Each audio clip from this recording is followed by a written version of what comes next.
I'm back. Mr. Clarke's back.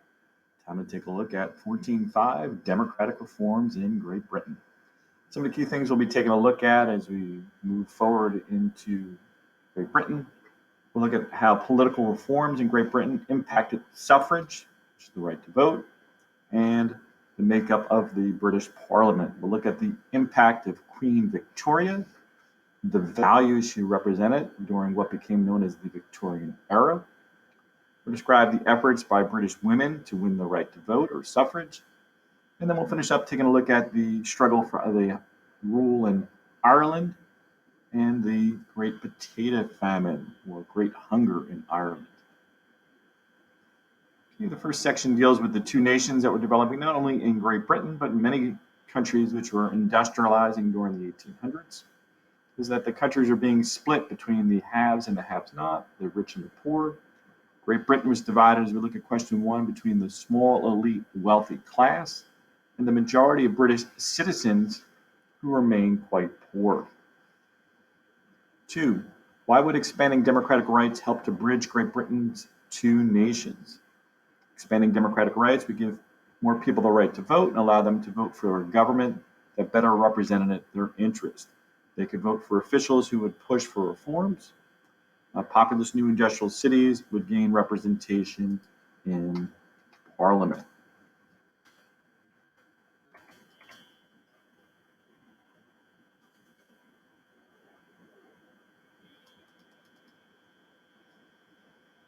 Three, what type of government did Great Britain have in the 1800s? It was a constitutional monarchy. They had a king, a parliament. It did not provide all citizens an opportunity to participate in the political process. You can see in the photograph below, you see Big Ben the clock in the British Parliament, an iconic structure, not just in Great Britain, but throughout the world, one of the most recognizable symbols in the world. 4, explain why Great Britain was far from democratic during the 1800s. Less than 5% of all citizens could vote for members of the House of Commons. So the vast majority of citizens had no representation directly in terms of voting rights in the British Parliament. The nobility and the wealthy landowners, they were the ones who pretty much dominated government and the decision-making process. So if you have the wealthy dominating the decision-making process, it's quite obvious they're not necessarily going to look out for the rights of the individual citizens. We've seen this historically, not just in Great Britain, but we saw this as we looked at the root causes of the French Revolution. We saw that the First and Second Estates, they dominated French society despite only making up 2% of the population, and eventually the citizens got tired of that. Going back even further in history, we saw in our own American Revolution where the no taxation without representation became kind of the rallying cry. The British Parliament was implementing taxes on the American colonists and eventually got tired of that. So representation is kind of a key component of discontent and unhappiness among citizens. Within the House of Lords, the upper house of the British Parliament could veto any bill passed by the House of Commons. Catholics and non-Anglican Protestants could not vote or serve in Parliament. Just kind of organize this a little bit, and rotten boroughs created an imbalance of representation in Parliament.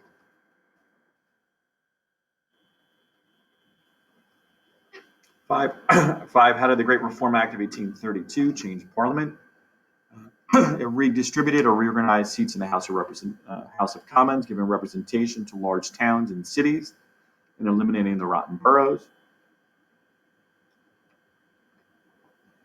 It also increased the size of the electorate, the body of people allowed to vote, by granting suffrage to more men. This act did, however, keep a property requirement for voting. 6, why were the Chartists not satisfied with democratic reforms of the Great Reform Act of 1832? What did they propose instead? The Reform Bill did not satisfy the demands of Chartists, who stood for working class interest. In the 1830s, they drew up the People's Charter, which was a petition that demanded universal male suffrage, annual parliamentary elections, and salaries for members of Parliament. Another key demand was for a secret ballot, which would allow people to cast their votes without announcing them publicly. Next, we'll move on to the Victorian era. This is a period of time that lasted from 1837 to 1901.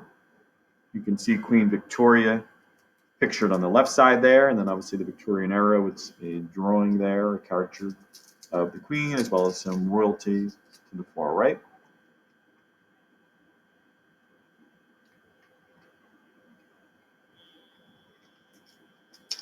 What values did Queen Victoria represent? How did these values relate to economic reform? She embodied middle-class values of the time, including duty, thrift, honesty, hard work, and respectability. These were 5 core beliefs she kind of emphasized as queen that she'd like to instill in all citizens. She felt that hard work should be rewarded. She supported social and economic reform to provide the working class with greater protection. So initially there you could say she was a woman for the people.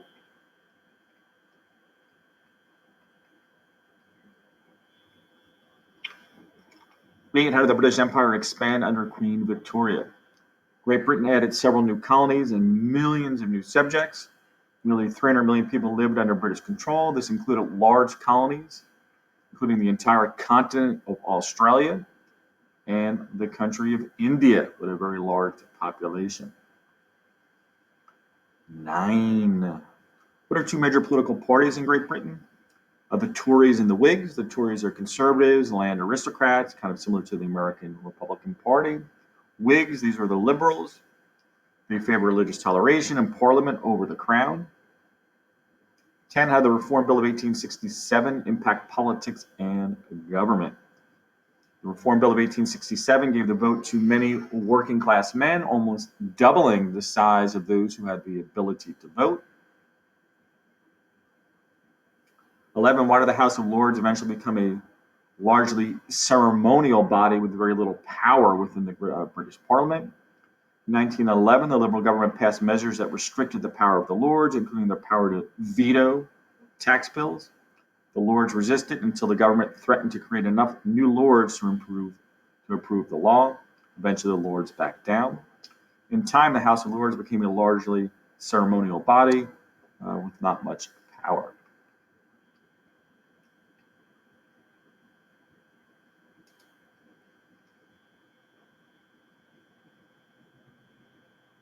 Which group in the late 1800s most feared the democratization of Great Britain? Why? Democratization would lessen the impact of wealthy landowners, nobles, and the House of Lords. So if there's more democratic reforms and more power to the people, obviously the wealthy elite are the ones who are going to feel threatened. Moving on to the next section, economic and social reforms explain the benefits of a free trade system.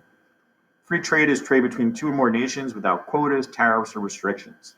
This encourages international commerce and trade and overall expands the economies of the planet or the globe.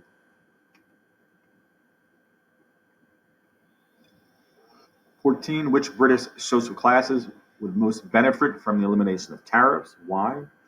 Middle-class business leaders argued that reduced tariffs would increase prosperity for all. Without tariffs, they said merchants would have larger markets in which to sell their goods, and consumers would benefit from open competition. 15. What are capital offenses? They are crimes committed in a nation that are punishable by death, like the death penalty. Interestingly enough, in the early 1800s, there were many capital offenses, in addition to ones that are kind of typical. Murder, for example. More than 2 other offenses like shoplifting, sheep stealing, and the impersonations of army vets, and many other lesser crimes, more than 200 of which were punishable by death. Eventually, obviously, we're going to see a modification of the death penalty not only in Great Britain, but around the world.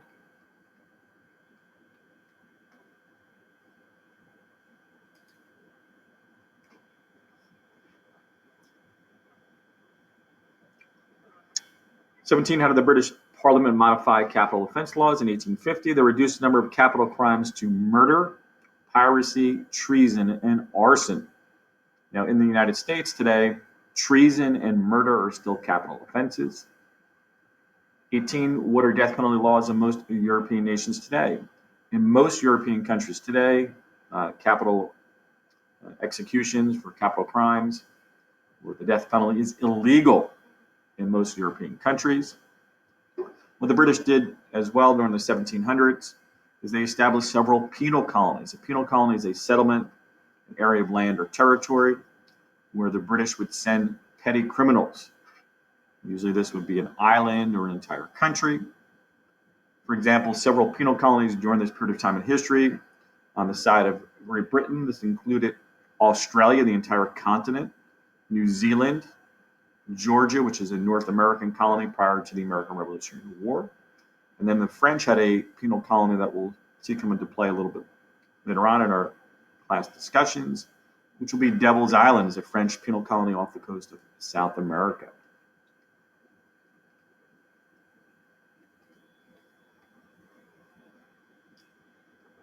How did abolition and criminal justice reform reflect Victorian values? Both reforms were driven by a sense of morality and a desire to achieve social justice and equalities. Photographed there is David Lloyd George. He said that 4 ghosts haunted those who were poor. Old age, because if you get old and you don't have money and you're poor, how are you going to take care of yourself? Accidents, if you're hurt during this period of time in history, there's no protections for your job. So if you get injured and you can't work, you don't get paid. Similarly, sickness, not just from the perspective of not being able to work, but also from the perspective of not being able to afford health care or treatment. And if you lose your job, obviously there's no unemployment insurance or pay. And as a result, you're out of luck.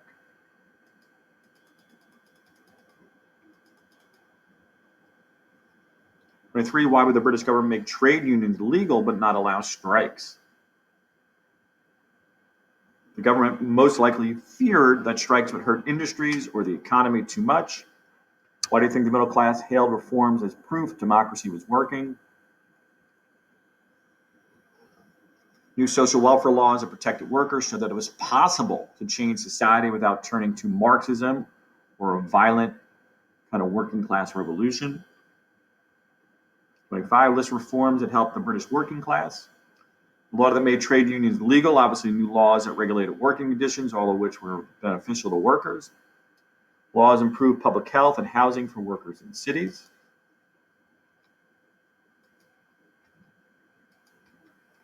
Social welfare laws provided an economic safety net for workers. Next, we'll look on to the struggle for women's rights.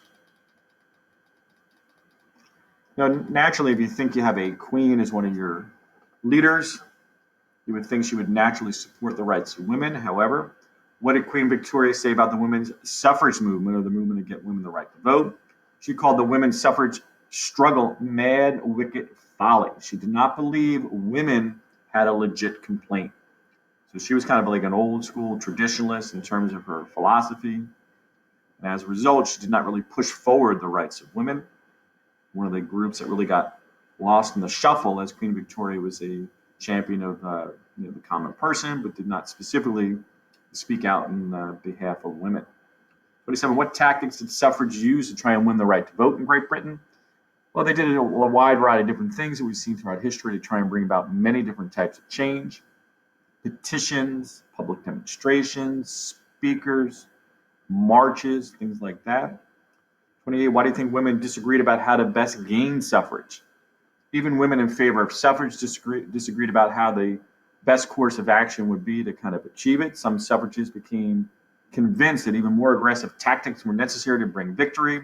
Some women turned drastic and even violent in their protests. Some smashed windows, burned buildings, destroyed property, of all of which was kind of pros and cons, might have brought attention, but on the other hand, kind of was not necessarily positively received.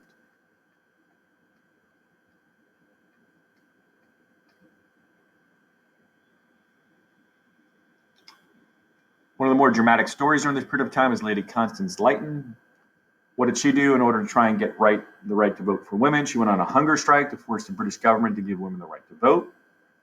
A hunger strike is a nonviolent, peaceful protest in which a person hopes to bring enough attention to themselves to kind of bring newspapers and things like that today, obviously TV and social media coverage, maybe a situation where you bring enough attention to the cause that hopefully you force the government to kind of bring about and facilitate change. In the British government, they arrested Lady Constance Lytton for her violent protest, and then she went on the hunger strike.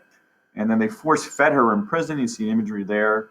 And they kind of called those who were supportive of Lytton torture in prison, because the government did not want suffragists to die in prison and become martyrs for the cause, which could further push their cause forward. They fear this could persuade more women to support the movement.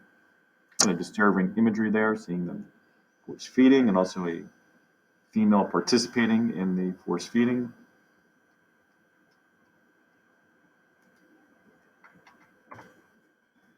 When did the British Parliament finally give women the right to vote? 1918, women over the age of 30 were given the right to vote, while younger women received the right 10 years later. 33, when do women get the right to vote in the United States? In 1920.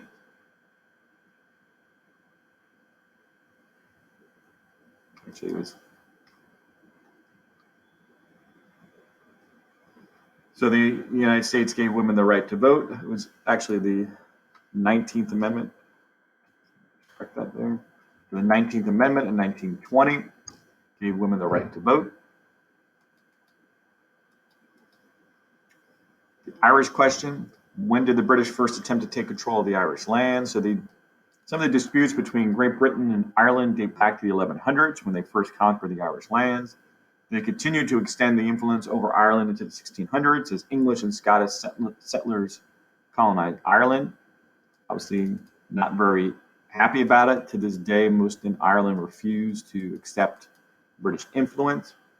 With the British settlements in Ireland, it created a conflict between the Irish Catholics and the Irish Protestants, so there's even dissent within Ireland itself. To this day, there continues to be violence between these two groups, which is kind of sad since they're both different forms of Christianity. You would think at the very least they would be able to get along. 37, what disaster hit Ireland in 1845? The Great Hunger, the Irish Potato Famine, wiped out more than 1 million Irish within just 4 years. You can see some starving Irish on the left, a book about the Irish Potato Famine on the right, and imagery there of people really struggling. Do you think the Irish famine was a natural disaster, a human-made disaster? Well, it was a human-made disaster, as poor crop decisions led to the plague of the Irish potato crop. So although potato crops were ruined by a natural disaster, the Irish people starved because of it. Kind of bad farming techniques. British landowners exported other needed food supplies.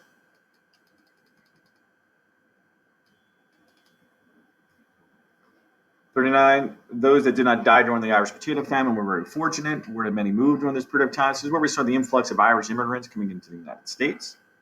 40, how did the British policies towards Ireland impact the cause of Irish nationalism? The Irish resented absentee landlords who charged higher rents, paid tithes or taxes to the Anglican Church, laws that limited use of Irish language, and British actions during the famine. These policies spurred nationalists to move towards an independent Ireland. A quote that's often associated with the British: the sun never sets on the British Empire. And this is because the British had controlled so much territory all around the globe that even if it was dark in Great Britain, the sun was shining on one of their British colonies. So it was literally shining on part of the British Empire. Hopefully you just enjoyed our discussion here on some of the ongoing events in Great Britain. And until next time, Mr. Clarke is out.